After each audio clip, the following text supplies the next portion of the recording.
vloggers. Have I got a camera for you? Oh wait, that's not fair. Has Sony got a camera for you? The ZV-1. Now, there is clearly a demand for a camera that caters to vloggers. Those of us, and I sometimes count myself among them, who point the camera at ourselves to produce videos for our fans and subscribers. Although we're not a fussy bunch, we prefer smaller and lighter. We do like to have the forward-facing screen, hopefully without blocking ports, tripod, and external mic mounts, so check. But note that there's no viewfinder, and this Zeiss-branded lens is not interchangeable. It zooms from a 35mm equivalent of 24 to 70 millimeters. The widest aperture ramps from f1.8 to f2.8. And we need close-ups. This lens focuses to within 5 centimeters. External mic support is mandatory, as is excellent autofocus. We do a lot of run and gun. That requires a good focus system to keep us sharp, as well as good stabilization while we're moving around. Now we do time-lapse, sometimes slow motion. The ZV-1 checks off all of those. And we don't like the 30-minute time limit much. We tend to record a lot, and then edit out our mistakes later. There's no time limit here. Of course, battery life is a factor. We've been settling for good enough cameras for a long time. Has Sony found the right formula to meet our needs? I'm going to give you a detailed look at the ZV-1, lots of samples, demonstrations, the good, the not so good, so you can decide. The ZV-1 comes with a windsock, and Sony also provided me the optional external mic along with its windsock. It mounts on the multi-interface shoe, so it doesn't need a connecting cable.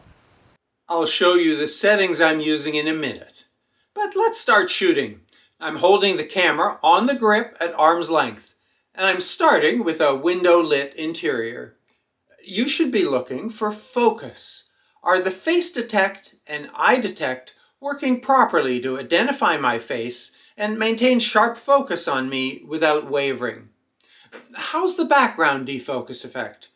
That could be a particular challenge for this lens with its smaller sensor. Now, did it improve when I pressed the background defocus effect key?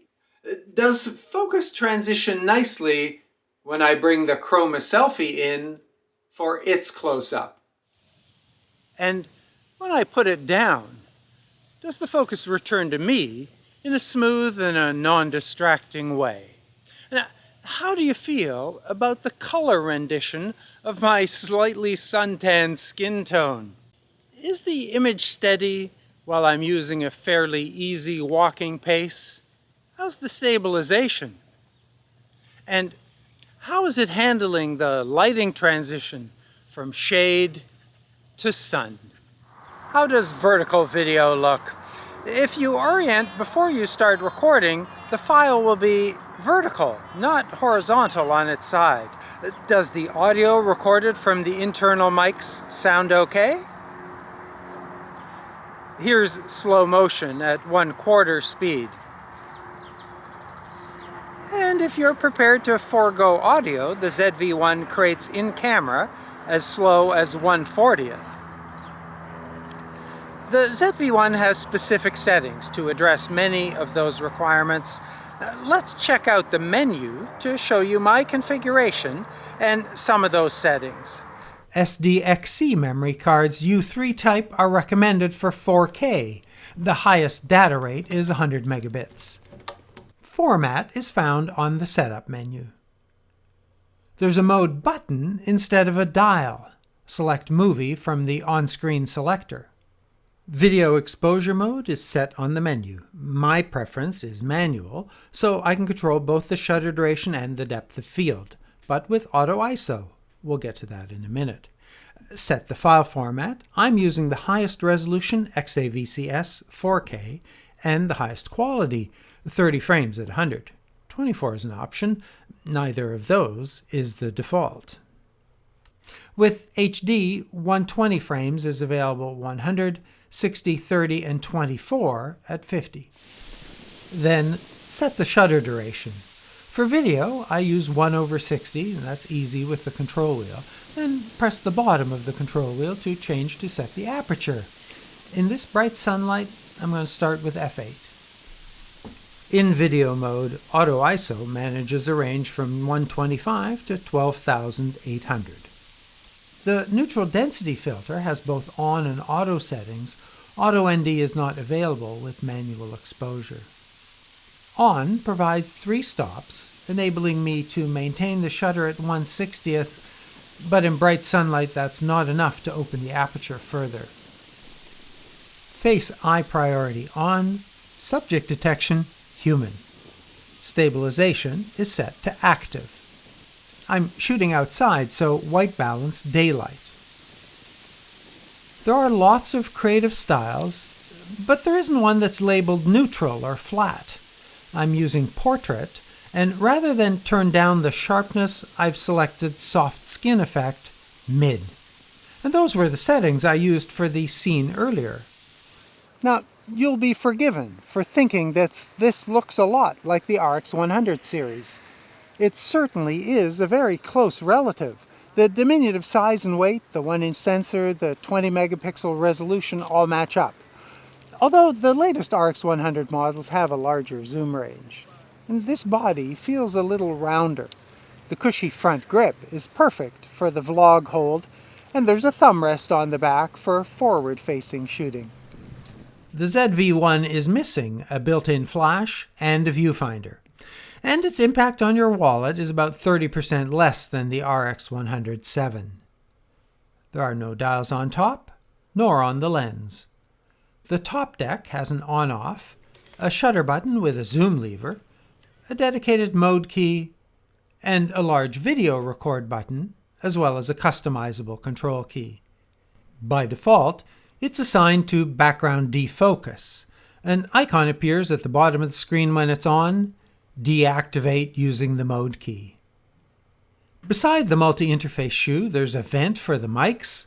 The included windsock slips into the shoe. That gives the ZV-1 some personality. Looks like a COVID haircut. Makes it a little more difficult to access the on-off key, though. There are menu controls for audio levels, and also a wind noise reduction setting. It's usually pretty windy out here on the Humber Bay Bridge, so let's see how it goes. This was recorded without the windsock. Now, with the windsock on, we've been cycling along this bridge pretty frequently as the pandemic has interrupted our other travel plans. I'm finding the windsock pretty effective. In addition to the windsock, I've turned the menu's wind reduction setting on.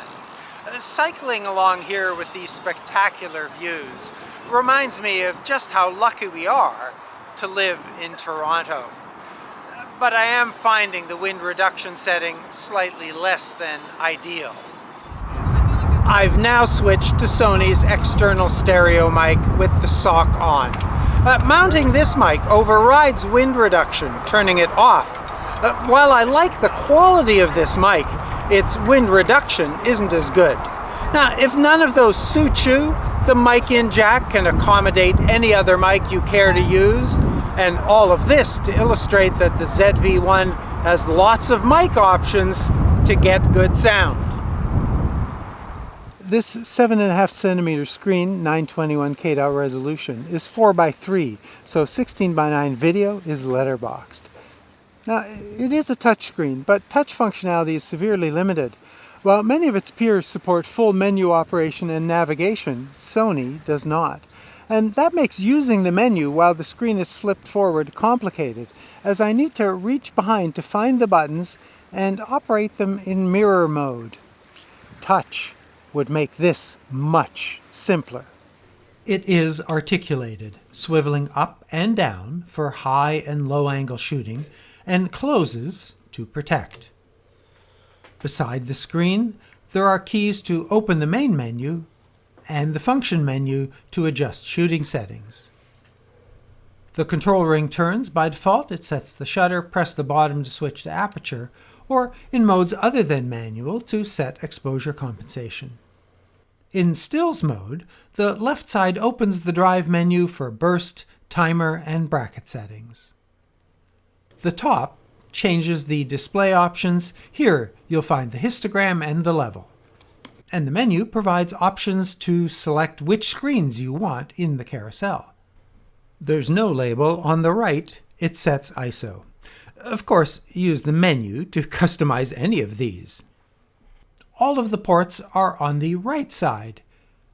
3.5mm stereo mic in, micro USB 2, and micro HDMI. The included wrist strap attaches here.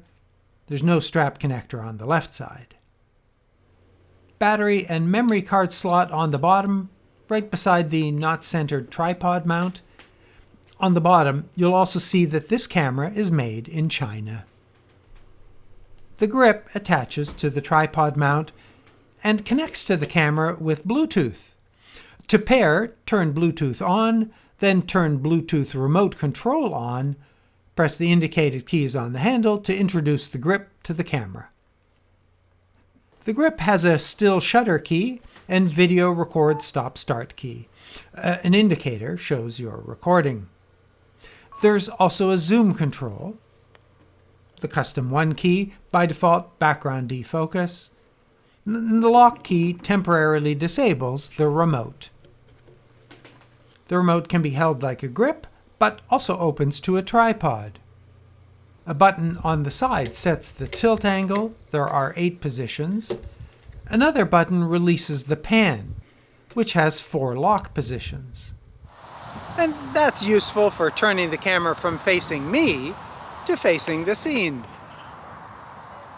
You can shoot vertically by rotating your hand or by turning the camera sideways on the grip. I am finding it a pretty useful accessory.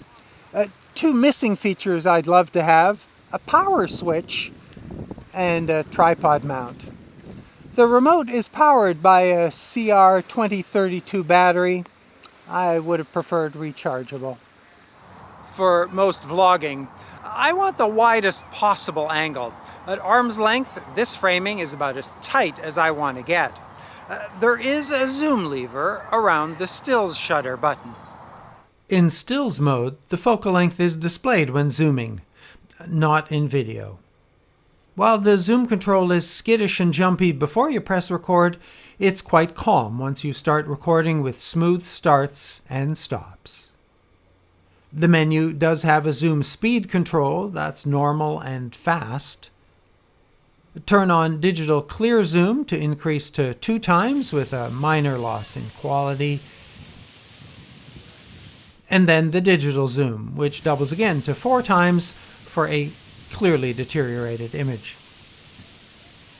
These are the recordings made to 70mm with the clear zoom at twice and the digital zoom 4 times.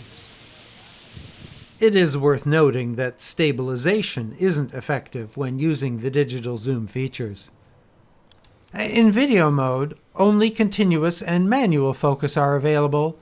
Without a focus ring on the lens, that's slightly complicated. Press the center button, which displays an expanded view. That can be moved by pressing the control dial. Then turn the control dial to focus. Press the center again when you're done. I demonstrated the close focus and the transition from me to a closer object. And if you've been using your hand to help autofocus find a small close object, the menu's product showcase setting might be useful. Now, the setting's off, and here's the NP-BX1 battery used in the ZV-1. So even before using the showcase setting, there are 2 video-specific autofocus controls. There's video autofocus drive speed, fast, normal, and slow. The setting you just saw was normal. This is fast.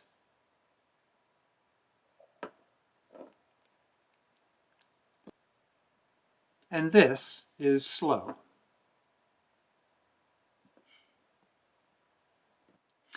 Back to medium, and the second video autofocus, which controls the tracking sensitivity.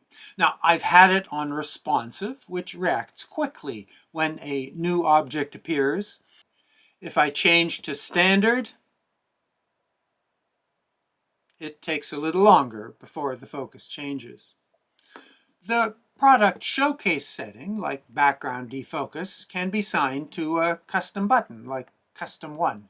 And because Bluetooth, even though the ZV-1 is on a tripod, remote control still works.